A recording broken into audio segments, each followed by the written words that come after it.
आज भारत के अंदर सबसे मुश्किल काम है कि आप सही सलामत अपने काम पे चले जाएं और सही सलामत अपने काम से घर वापस आ जाएं, क्योंकि आपको मुकाबला करना पड़ता है भारत की सड़कों पर पड़े गड्ढों के साथ।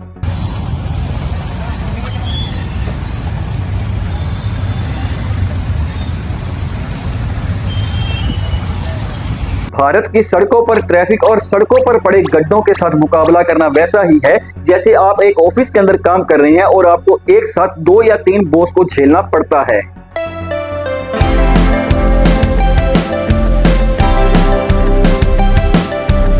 इसीलिए जब आप सही सलामत अपने घर पे आ जाते हैं तो आते ही धन्यवाद करें ऊपर वाले का, क्योंकि आपने सड़क पर पड़े गड्ढों के साथ जंग जीत ली है आज की। आज भारत की सड़कों को देखकर एक चीज ध्यान में आती है कि भारत की सड़कों पर गड्ढे ज्यादा हैं या चांद के ऊपर, तो हम डेफिनेटली कह सकते हैं कि इसके अंदर हमारी जो सड़कें हैं वो विजेता घोषित हो जाएंगी।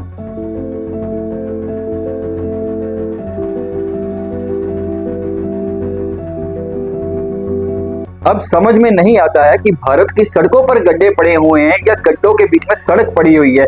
खैर छोड़िए इस बात को, क्योंकि इस पे तो साइंटिस्ट भी अभी तक रिसर्च कर रहे हैं। मोदी का बनाया हुआ रोड है। भारत की सड़कों की हालत ये हो चुकी है कि अगर आप कहीं पे गाड़ी पार्क करके जाते हैं और 10 मिनट बाद आकर देखते हैं कि आपकी गाड़ी वहां पे नहीं खड़ी है, तो कोई हैरानी वाली बात नहीं है, क्योंकि हो सकता है कि आपकी गाड़ी को सड़क निगल चुकी हो। नहीं यकीन तो ये वीडियो देख लो। Oh shit.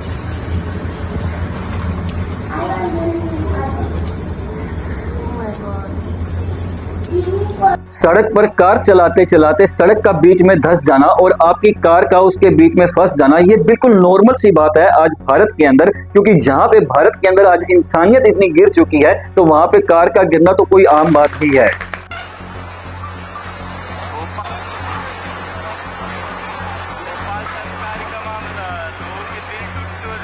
और अगर बात करें टू व्हीलर्स व्हीकल की, तो उन्हें भगवान को याद करने की जरूरत बहुत ज्यादा है। उसका मेन कारण ये है क्योंकि पहले तो उनके पास सेफ्टी बहुत कम होती है और दूसरा वो भारत की सड़कों पे ड्राइविंग कर रहे होते हैं, इसलिए भगवान को याद करना तो लाजमी है।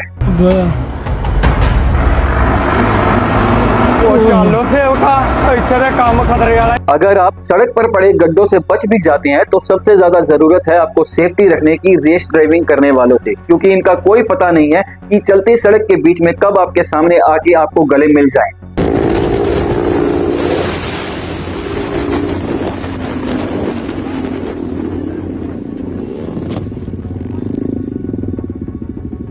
भारत में रैश ड्राइविंग करने वालों का हाल ऐसा ही है जैसे बिन बुलाया कोई मेहमान आपके घर पे आ जाता है और वैसा ही ये आके आपको सड़कों पे मिलते हैं और कहते हैं आन मिलो सजना।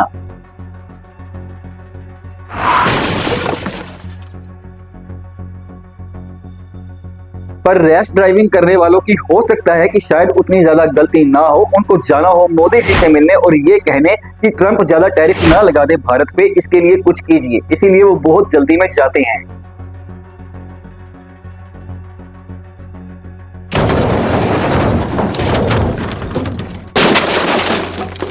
रैश ड्राइविंग करने वालों का तो हाल ये है कि चाहे आप बाजार के अंदर खड़े होकर सब्जी ले रहे हैं या कहीं आराम से बैठे हुए हैं, इनका कोई पता नहीं है कब आपके पास आए और आके आपको भगवान का संदेशा दे दे कि चलो बुलावा आया है।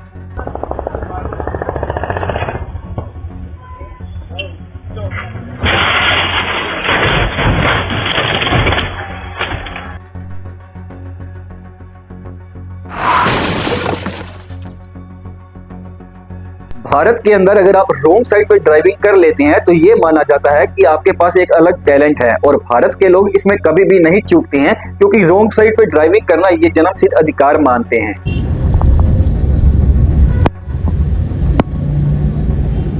सड़क हमारी है, व्हीकल हमारा है, टैक्स हमने दिया है, फिर चाहे हम जैसे मर्जी गाड़ी चलाएं, चाहे रोंग साइड पे चलाएं चाहे सही साइड पे चलाएं, ये हमारी मर्जी के ऊपर डिपेंड करता है, हमें कौन रोकने वाला है।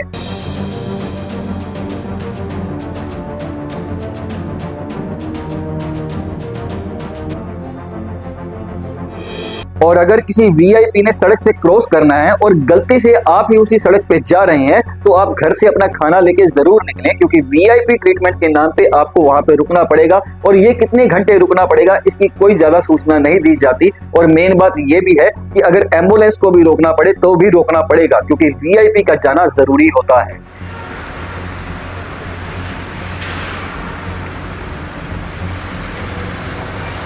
और रही बात रील क्रिएटर्स की, जो सड़कों पे खड़े होकर अपनी रील्स बनाते हैं, वो अपने आप में ही वीआईपी घोषित हो चुके होते हैं, क्योंकि उन्हें कोई मतलब नहीं है सड़क पे कितना ट्रैफिक आ रहा है या जा रहा है। हमें मतलब है तो रील बनाने से बाकी सबको वेट करना पड़ेगा।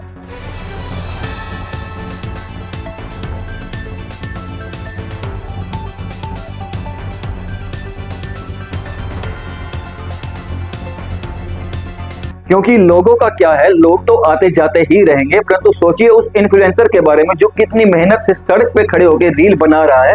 थोड़ा सा समय उसको भी दीजिए, क्योंकि उन्हें कोई मतलब नहीं है आपकी जिंदगी से।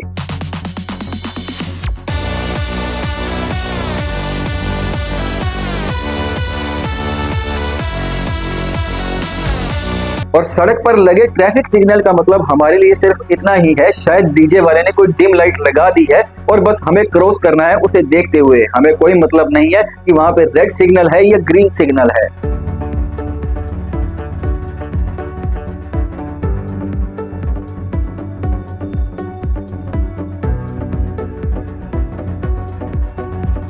और सही मायने में अब समय आ चुका है कि जिन लोगों को काम के सिलसिले में अपने घर से बाहर निकलना पड़ता है उन्हें हेलीकॉप्टर ले लेना चाहिए, क्योंकि सड़कों पे व्हीकल चलाना तो अब बच्चों का काम हो चुका है। नहीं यकीन तो ये वीडियो देख लीजिए, इसके बाद आपको पता चल जाएगा कि आपकी सेफ्टी आपके खुद के हाथों के अंदर है।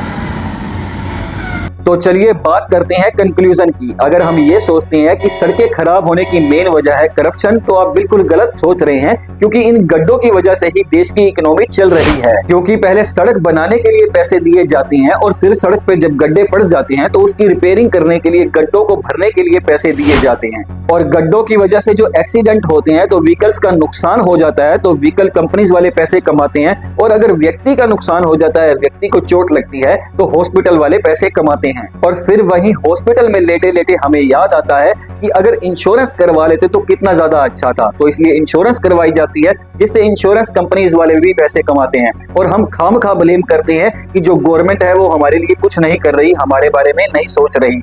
बल्कि सच तो ये है कि गवर्नमेंट हमारे बारे में ही सोचती है, परंतु नए तरीके से।